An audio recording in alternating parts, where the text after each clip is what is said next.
शुभम को फोन करो, मुझे कर रहा है फोन।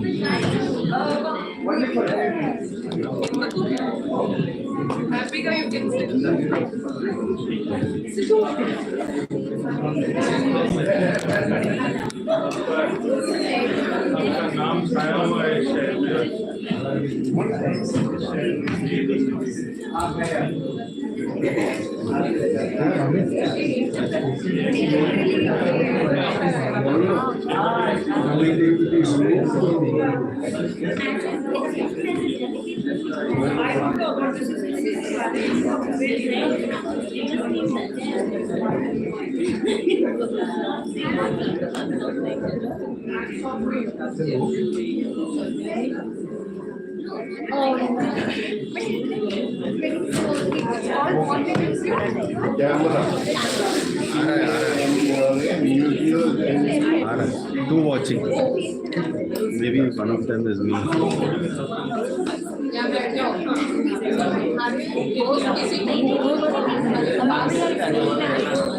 इस पे नहीं कर रहे हैं,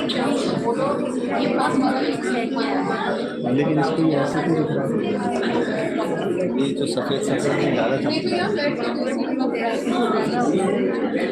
ये लोग तो बैठेंगे ना, कलर वाले तो चेंज करेंगे।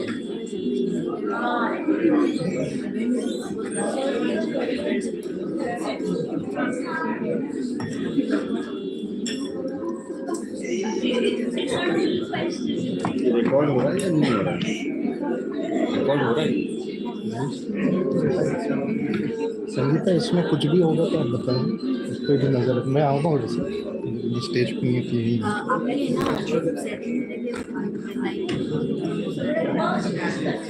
वो तो जिससे चल रहा है उसी से हो रहा होगा ना, मैं तो ऐसे देख रहा हूँ। जिससे चल रहा होगा ना, इसमें होगा।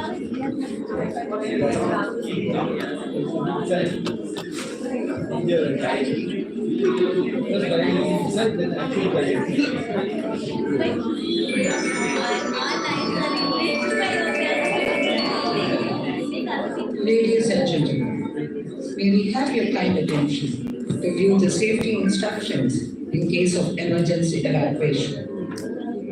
Please view the chart on the screen.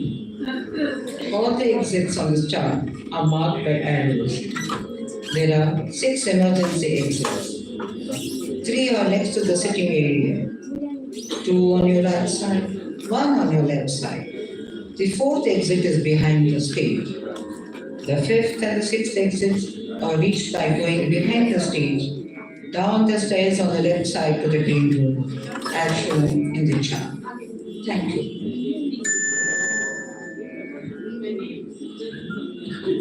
देवियों और सज्जनों, आपातकालीन स्थिति में सभागार को खाली करने हेतु सुरक्षा निर्देशों की ओर हम आपका ध्यान आकर्षित करना चाहेंगे।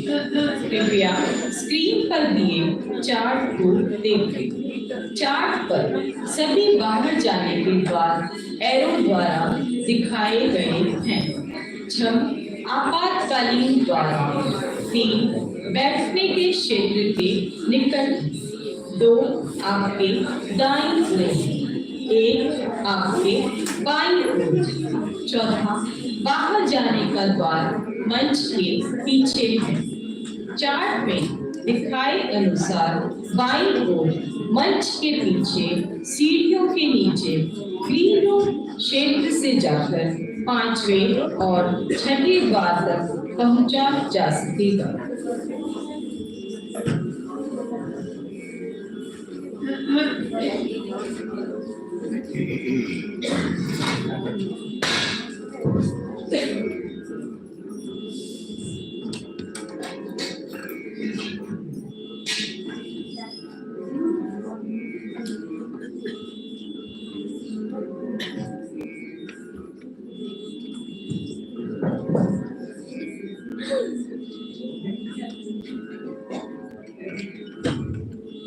Good evening, everyone. We'll just wait for another couple of minutes for those who are in the bazaar to also join us here. So another few minutes and then we'll start. Thank you.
Donations, either.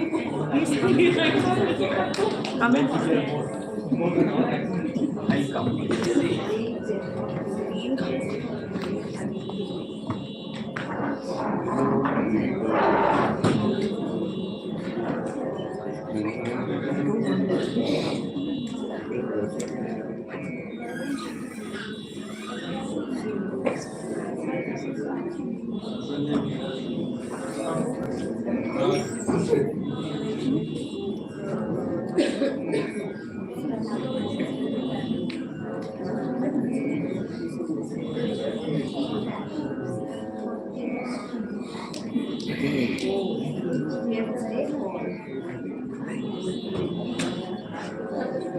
Yes, I know. And I will guess. If I do it, you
चालू हो गया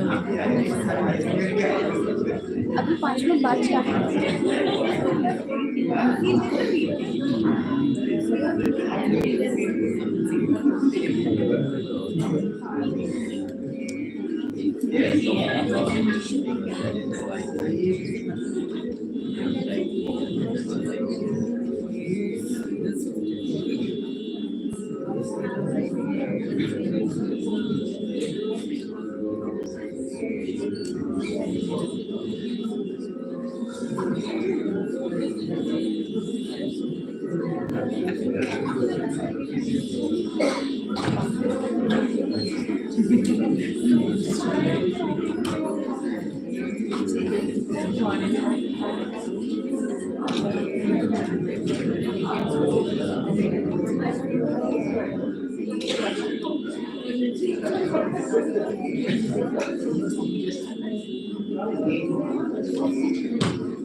A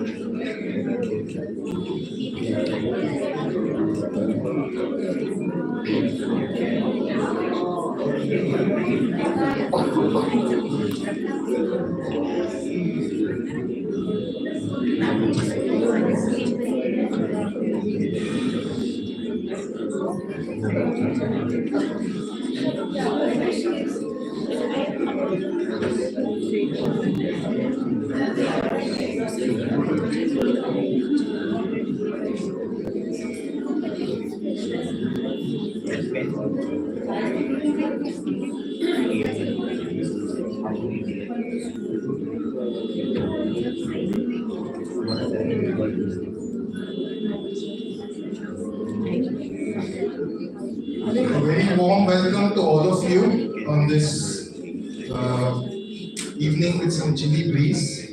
So I hope all of you are warm here. Before we begin, may I request all of you to please put your phones on silent or switch it off so that it does not interfere with the performance. I'm Nachiket and I'm from the School for Democracy. And thank you all for being here and for being a part of this tribute to Anandji. Before we begin, just a brief introduction to the School for Democracy. SAD, as it's known in short, was registered in 2003 primarily by activists, most of whom were associated with the MKSS. As the term implies, activists have a very active lifestyle. There's constant running around. And so a need was felt for a space where people can stand and stare and just stop and reflect.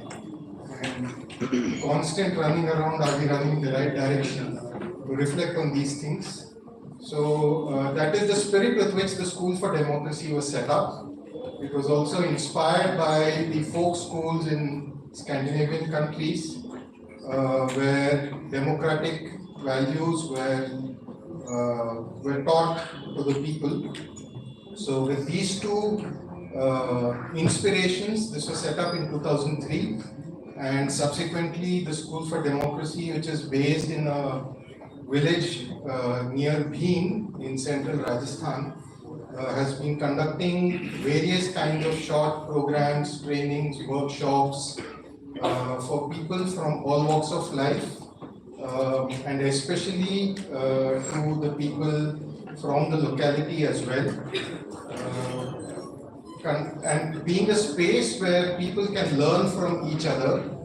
And in addition to this, we have also been organizing various kinds of memorial lectures and performances for, like we are doing for Anandalakshmy ji today. The most recent one before this was for S.R. Sankaran, where Justice Muralidhar had delivered a lecture. We had that online, and similarly we have been holding these for different people. And today we are having this tribute to Dr. S. Anandalakshmy. So before I proceed further, I would like to invite Aruna ji on stage to tell us a bit about Anandalakshmy ji.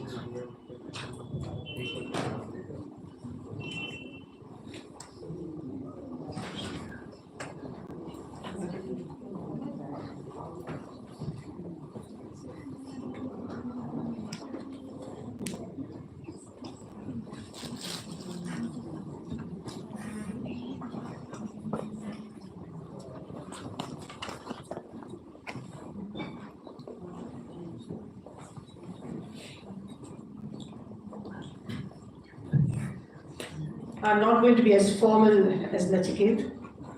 All of us are friends of Anand, known her for many years. And we are all here together because a person like her needs to be remembered. For her, the matters may be closed, but not for us. Anand's mind, her extraordinary energy, her great enthusiasm, her great capacity to be everyone's friend. She made space in all our hearts, and she touched all of us in many extraordinary ways. So today, I want to welcome Anand's family. Today only Yeshi is with us. Yeshi is Indu's daughter. She is with us today. She's come all the way from Bombay. So I want to welcome her to this evening and hope she finds some of the memories of Anand revived, which must revive every day, but some others which are collective memories revived for you today. I also welcome all Anand's old friends, many of them here, who have seen her through many phases. So I've seen her as a teacher, seen her as the head of the department, seen her as director. And for those of us who did not know Anand in her academic capacity, who are here today, of the extraordinary nature of her concern and involvement with so many human values, which are still extremely important but fast receding. Today, in an atmosphere where freedom of expression is always under a democracy's sword, where things have to be very cautious about what we say or don't say. Anand was one person who spoke her mind, spoke it with humor, and spoke it with a lot of interesting anecdotes, connecting the dots in a very interesting way. So today, I want to do two things. I want to read. I'm sorry, I'm a little disorganized. You would have frowned at me today. I left my phone behind because I thought I was not going to need it. But I have to read to you what Suma has written. Suma Balagopal, another niece of Anand's, who's been my friend and comrade in organizing these extraordinary lectures, and this is the fifth in the series, has sent something which I wanted to read out to you. That's okay? The other phone. Thank you. So you see how confused we can be, and she would have frowned at me today. But you must forgive me because I'm a victim of age, as all my friends are. So here goes. I want to read to you what she's written and sent, and then I'll add a little bit to it. I'm not going through Anand's biography, which you've all got in the invitation we sent you, but I want to talk to you about the Anand, the human being, who lives with us in multiple ways. And I don't need to tell you how talented and many faceted she was, but let me read you what Suma has sent. And I think it's a beautiful, evocative way to start the evening. She writes, Anand was the kind of person who lived life to its fullest. She would draw people to her with her hearty laugh, her famous hospitality, her inquiring gaze, and her warmth and empathy. She acquired an eclectic collection of friends from all walks of life, spanning several continents, ages, occupations, and social groups. She was as much at ease sitting on the floor of a village hut and chatting with the women there as on a field trip to Sangeetha with her students, as she was going on a writer's retreat in France or collecting an award in Delhi. You would never know who would arrive for tea if you dropped in to see her. An erstwhile governor or a well-known musician could be chatting animatedly with a local weaver or a retired elementary school teacher. She had a remarkable way with words. They flowed from her pen effortlessly. She was the kind of person who would wince at typos in the newspapers, silently edit clumsy writing in her head, and demand that her students rewrite a piece until it read just right. She read voraciously until her last day.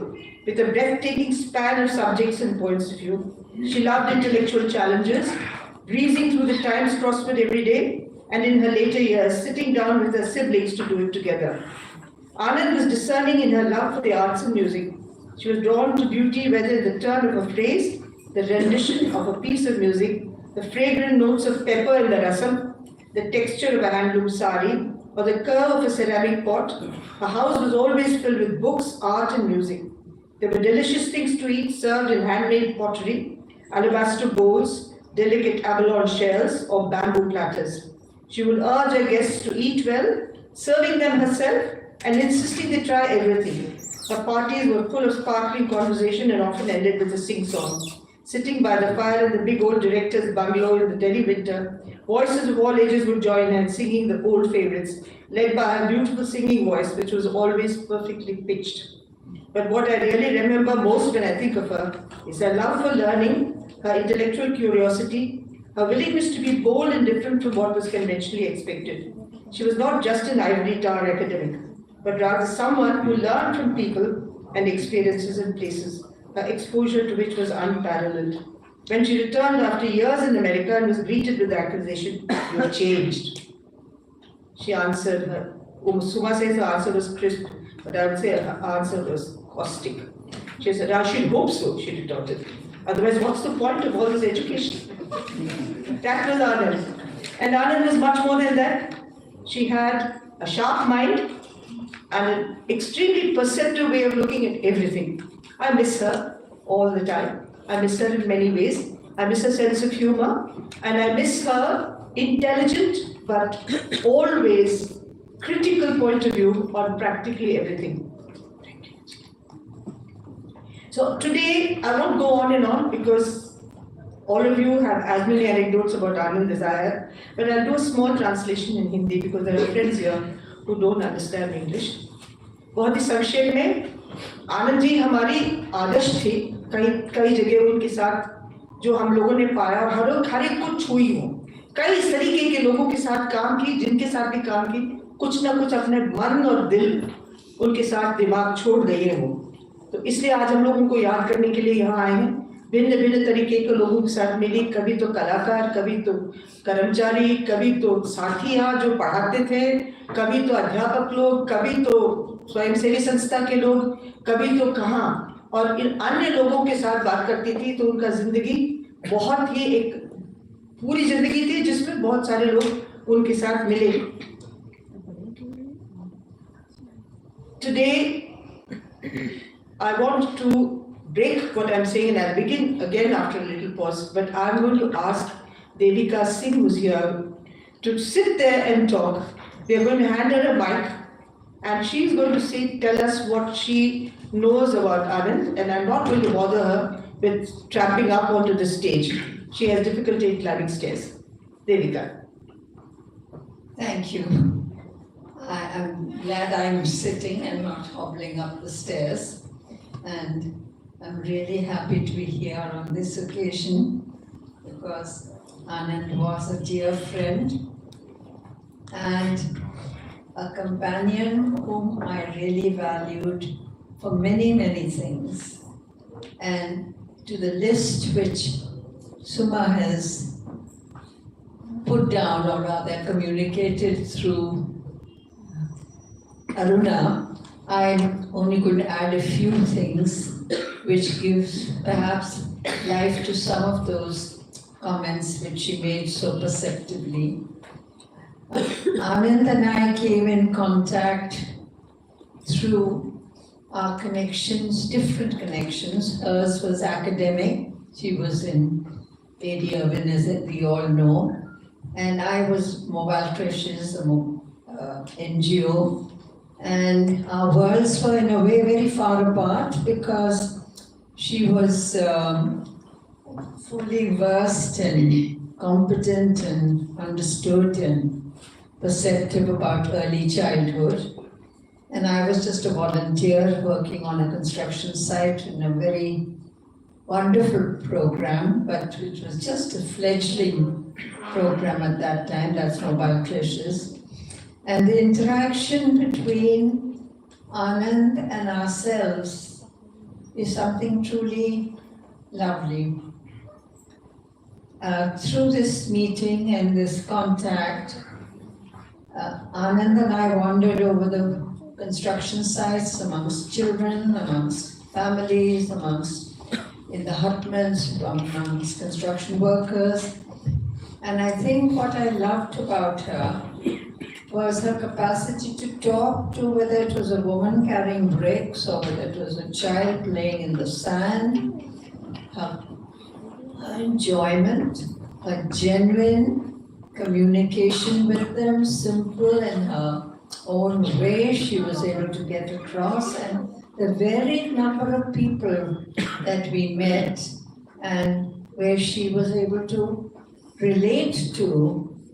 And all the time, she and I were also talking about early childhood because that was the kind of common linking ground from which we had met. And because Mobile Creches was attempting to run creches, it was working with preparing children for school, it had 3 to 6s, so early childhood was very much a part. And I was hungry to learn from her, with her knowledge about this, because what it would feed into our workers, what it would feed into our programs, which were very fledgling at that time. But Anna brought so much richness, perception, wisdom, and she opened the doors between Lady Irwin and Mobile Creches, which was a wonderful connection. Students started coming and joining coming in as trainees or coming in for exposure, which she thought was valuable because she realized that right on the doorsteps near Lady Irwin and around in Delhi was enormous opportunities for them to interact with the ground, the grassroots, people from villages from all over. And I will say very quickly, I'm not going to make this long because there's so much. She was able to open the doors of the two institutions, and she brought to Mobile Creches all the strength of her learning and her knowledge to all of us who were volunteers, but brought us together. And so training, development of the programs, trainees, exposure for the young, and her warm, strong laughter and love which she brought into the organization. I won't take much longer, I'm sure I've overstepped many minutes, but I'll add just one thing. And when she joined the governing body, when they found there was no longer, she brought so much good, sound judgment and balance. And I think there's a wonderful combination between her human skills, academia, and her strength, which she gave us all. I remember her fondly. Thank you, Devika. I'm going to just quickly go through some of her wry comments on old age. And I think it's very relevant to me at this time, but it's something which brings in a sense of humor as well.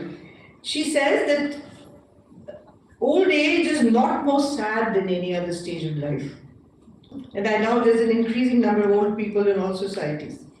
She says, as for pity, it tends to be a misplaced sentiment. Those who receive it, reject it wanting none of it, those who seek pity, probably do not deserve it. Instead of pity, people would like understanding, affection, and friendship.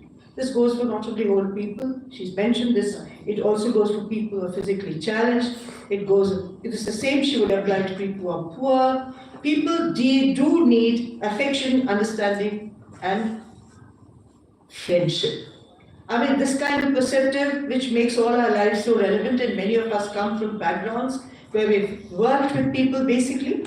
And she also says, I found that when chronology does not dominate one's thinking, when being friends with people of the same age is not an overriding consideration, one's acquaintances and friends range across the whole span. And I say it for this audience that her friendships really ranged across a huge span. When she has a whole sheaf of examples, but in one she talks about the NRI grandmother who's so welcomed abroad. Because of why is she welcomed abroad? She says, if she's above 55 years, the US visa is a clinch. After a few thousands have been spent for the US fee to consider the application, and the US fee for a visa, a smiling travel agent hands over a 5-year multiple entry visa to the said aging member of the family. The grandmother spends 3 months in California with her daughter, ushers in the arrival of an infant, and just as she gets really attached to the grandchild, moves to Nebraska, where her son lives. Her daughter-in-law has taken up a new job and there's no one to look after the child in the afternoons. The arrangement continues for 5 months, after which she leaves for India via New York, and a mandatory trip to Niagara Falls, organized by a cousin who works in Wall Street. All this is tongue-in-cheek. And then she says, throughout the States, she has had access to a 24-hour TV with 63 channels, a well-stocked refrigerator, including at least 4 flavors of of ice cream. And phone calls to India on the day of the week, the AT&T offers its promotional free calls. That the aging person is literally a prisoner of affluence, cut off from familiar haunts and faces. It's not discussed. This phrase that she uses, she calls it the prisoners of affluence. Aren't we all prisoners of affluence today?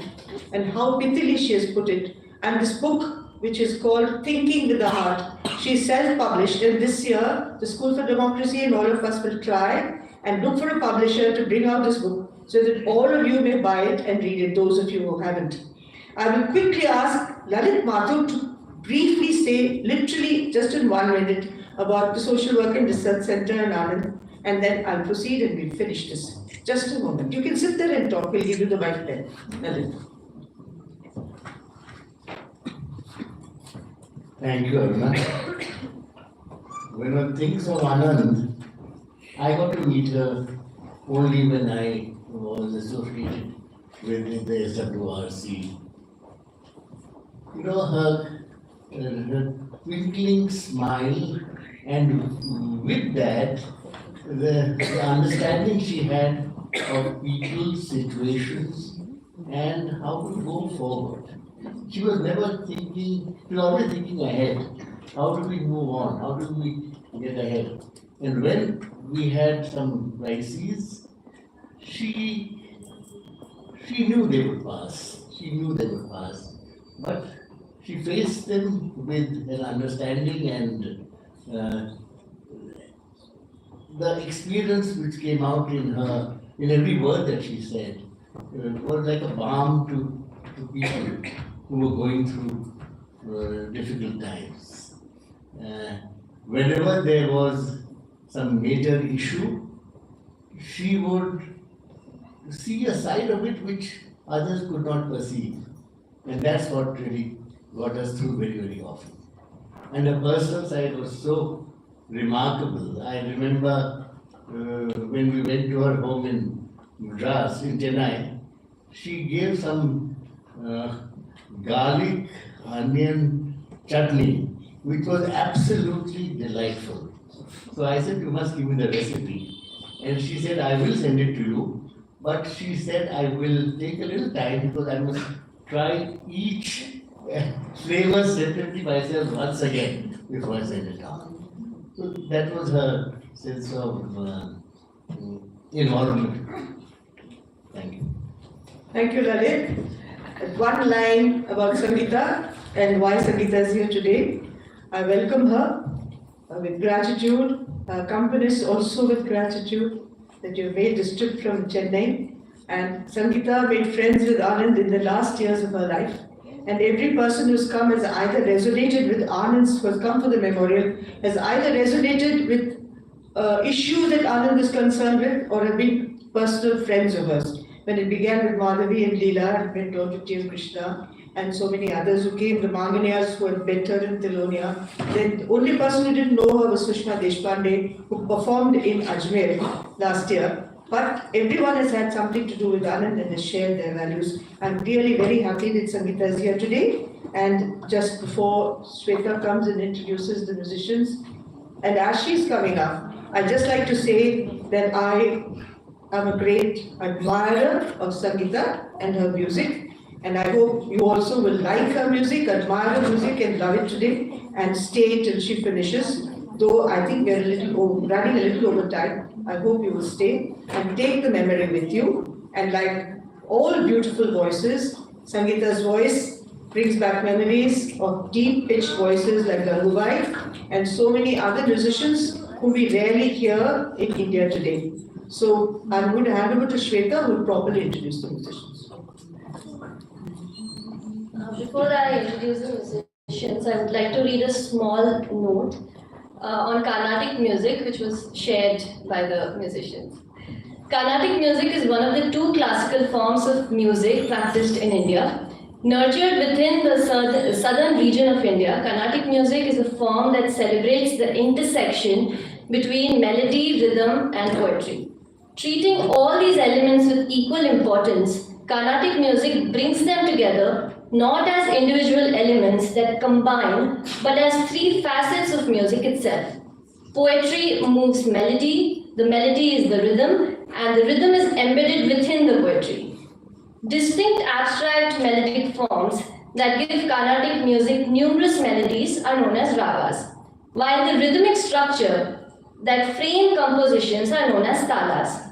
The poetry in the composition is called Sahitya. Using these three units, Carnatic music allows for immense creative explorations by every performing artist. A Carnatic music concert consists of both composed pieces and improvisations by the performing artists. Using compositions as their point for melodic and rhythmic reference, musicians create new dimensions to the musical experience. Today, the artist will present a concert which explores all these facets of the art form and present a range of composition from the Trinity: Tyagaraja, Muthuswami Dikshidhar, Shyama Shastri to Bharatiyar and Perumal Murugan. Now about the musicians. Sangeetha Sivakumar is a senior musician in the field of Carnatic music with a professional career spanning over 30 years.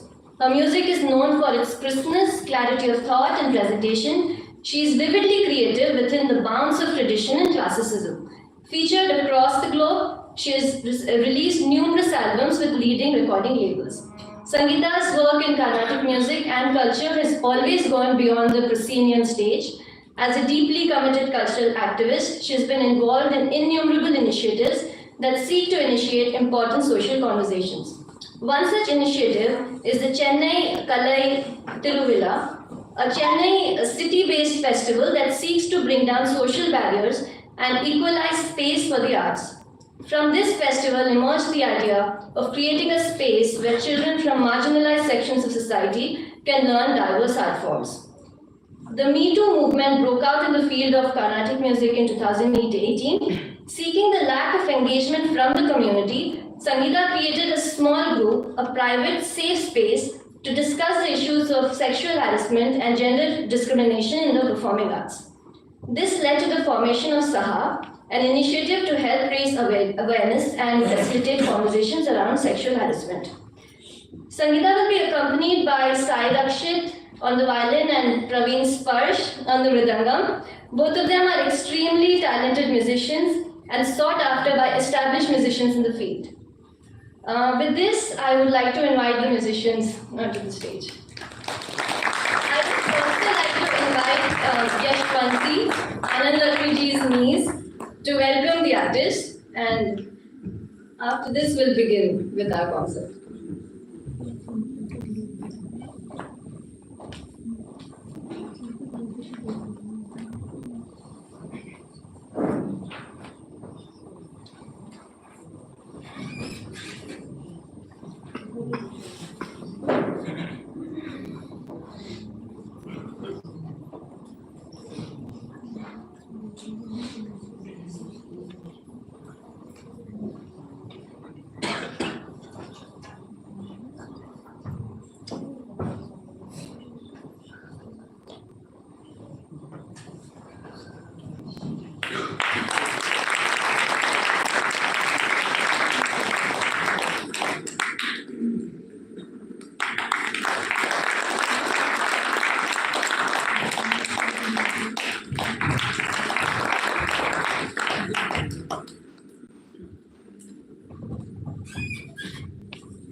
So as the artists prepare for the performance, just a very small announcement that the sale going on outside will continue even after this performance. So all of you are invited and welcome to take a look at the bazaar and shop there after this event, however long it takes. Thank you.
Good evening to all of you.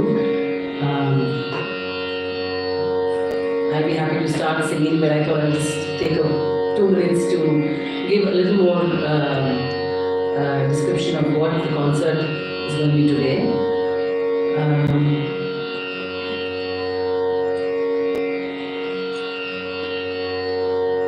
So basically, as Shweta announced earlier, the small note, I don't know how many of you understood, and if you didn't understand, it's okay. If you don't get into the technicalities too much. But the long and short of it is, a Carnatic concert typically has a lot of compositions which will be featured today. And we'll also feature something called Manodharma, which is the improvisation. So we'll have a good balance of the improvisation and the composition. So Sahitya and the Raga Alapana, and we do a couple of other improvisations called Neraval and Kalpana Swarams, which I'm not going to go into the technicalities. So just sit back and enjoy. Of course, I'll give you a brief description of each composition that I performed today. And let me just say that I'm so thrilled and honored to be performing today as a tribute to Dr. Anandalakshmy. And I'm so happy to introduce my co-artists, Praveen Sparsh and Sai Rakshit, who are themselves highly accomplished musicians at the top of their game and sought after by many musicians in the field today. And I thank Arunaji for calling me and all of you. I hope you enjoy the music.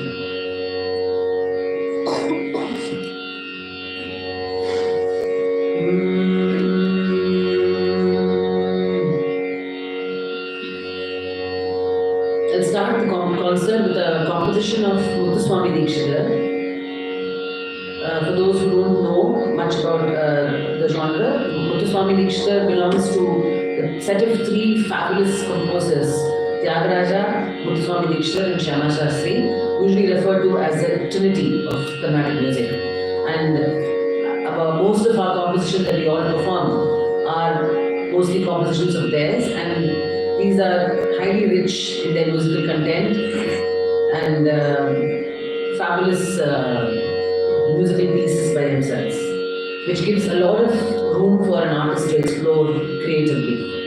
So my first composition will be in the Ragam Kedaram, and it is usually in Sanskrit. So Diksha composed in Sanskrit, so this is in Sanskrit.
Most popular opportunity is Tyagaraja, and my next composition will be one of his in the Ragam Panchpurani, which is also a very similar to Hindustani Ragam and set to Adi Ragam. I will also do a bit of improvisation.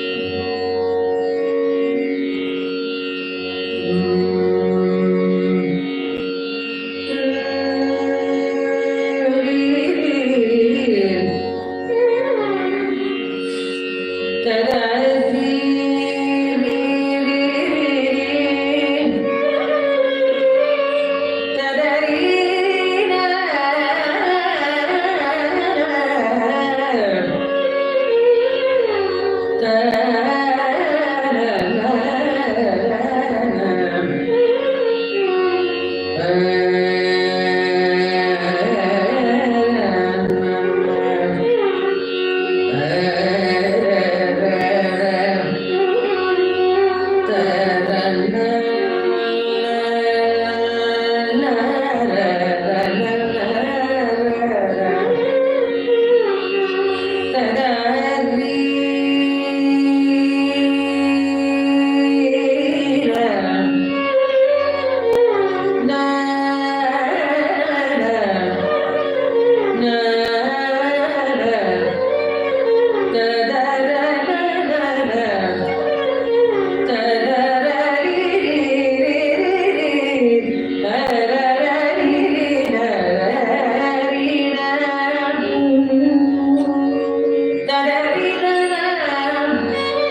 be inside actually.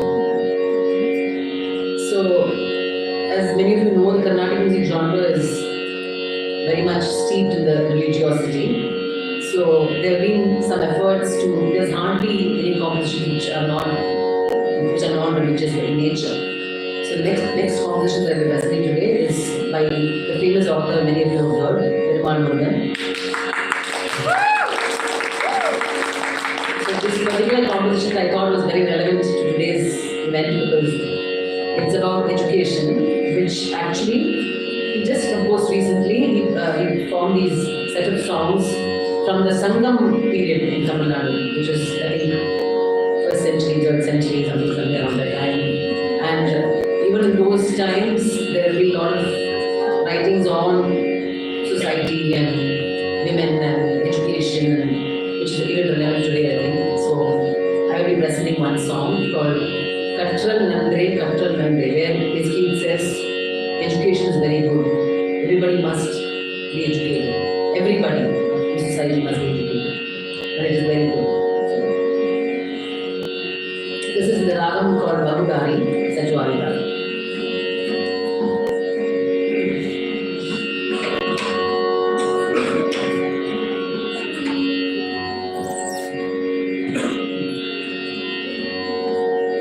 This is in Tamil.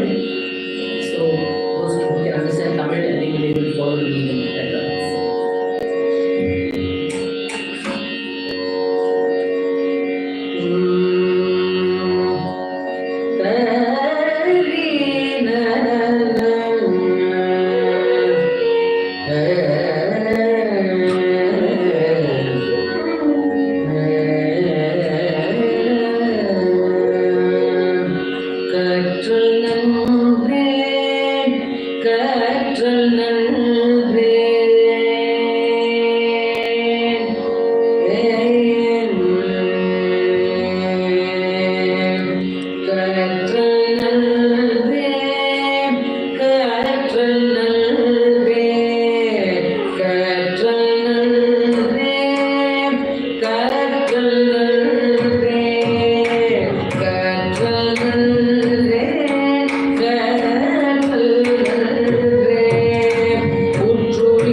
உதவியும் ஒரு பொருள் கொடு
composition will be the main piece for today's evening.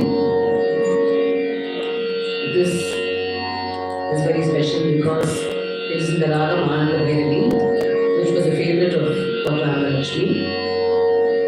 And I understand that she is also her favorite composition, O Jagadamba, which I will be rendering today. O Jagadamba is a composition of Shyama Shastri in the Raga Anandalakshmy.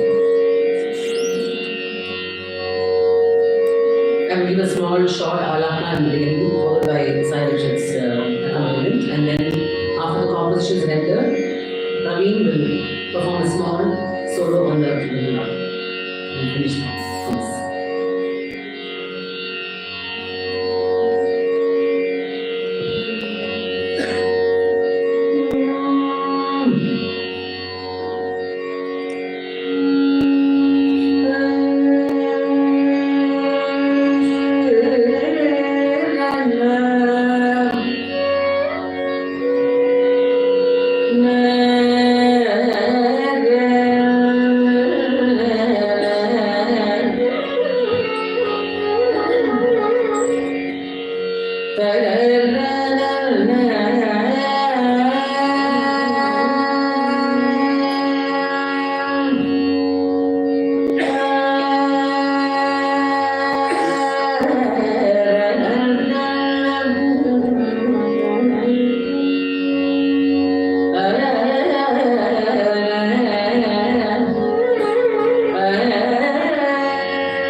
compositions, the bhajan and Subramani Bharati composition.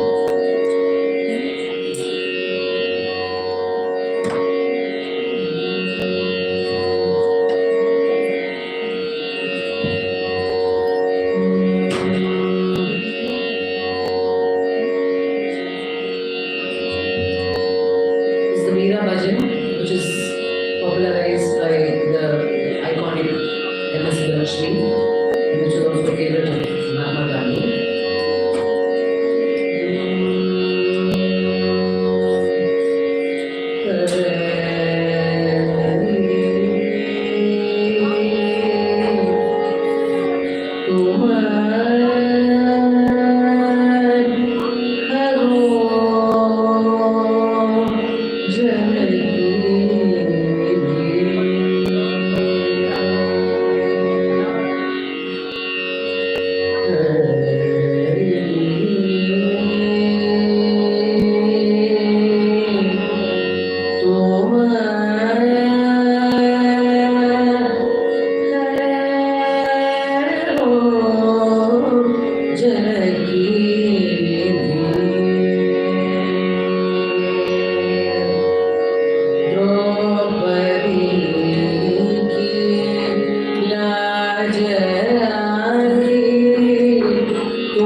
Thank you very, very much for that spellbinding time. I was completely lost in the Hindi music.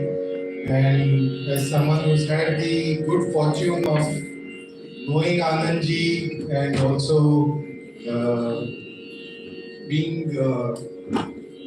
having experienced her hospitality and her friendship, we also went to many kacheris together. So this brought back that time to me, and thank you for bringing that part of Chennai and South India to Delhi at a time when the South is trying to reclaim itself and remind the exists. So there is federalism happening in many ways. Sorry? The South is trying to reassert itself and remind Delhi that it exists. Yes! So this is federalism in its own way, bringing South India to Delhi. South Indian music. Okay. So thank you very, very much. I'm sure I speak for everyone when I say that I had a wonderful time. I now invite Soumya on stage to hand over mementos from SWRC, more popularly known as Barefoot College. Their bazaar is also outside, so I also invite all of you to go to the bazaar and look at the things there and also please buy and support the handicraft and the artisans. Thank you very, very much.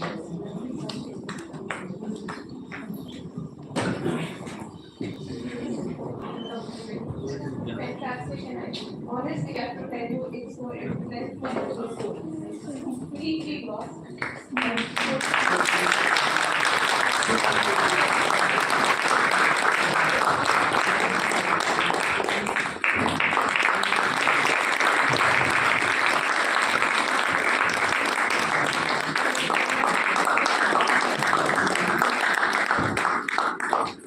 Thank you. Now I call upon Variti to present the vote of thanks.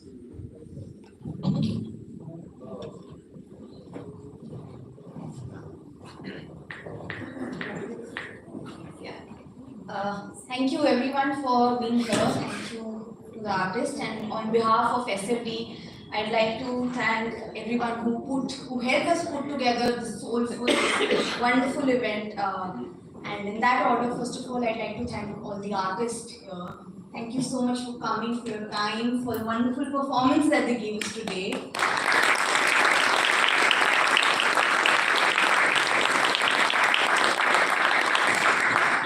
Next, I'd like to thank family of Dr. Anandalakshmy from near and far, who support us every year, and in every endeavor they're here standing with us. Thank you so much for that.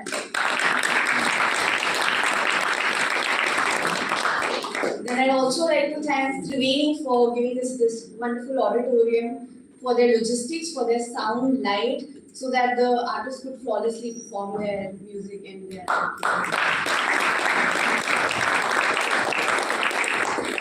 I'd also extend my grateful thanks to SWRC for their support at every step in organizing and hosting this event today. Thank you so much.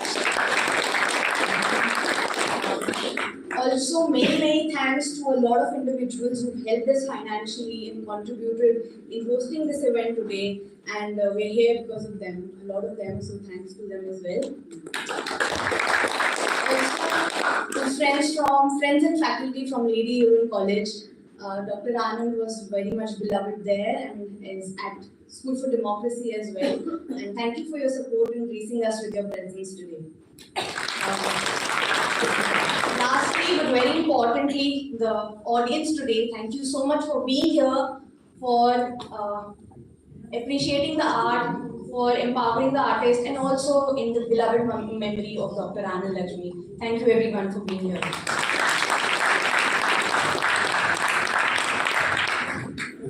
Thank you all for being here, and I invite you once again to stroll through the bazaar and look at what's everywhere. Thank you.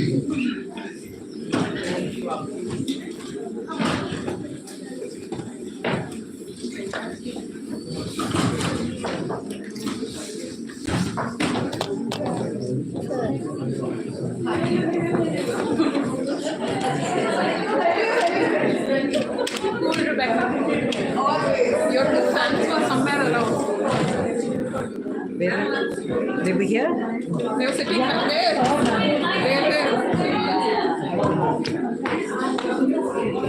अरे इसको कौन पहले ये आपके हाथ में हाथ मेरे को रखा हुआ मैंने पकड़ा नहीं स्टॉप नहीं हुआ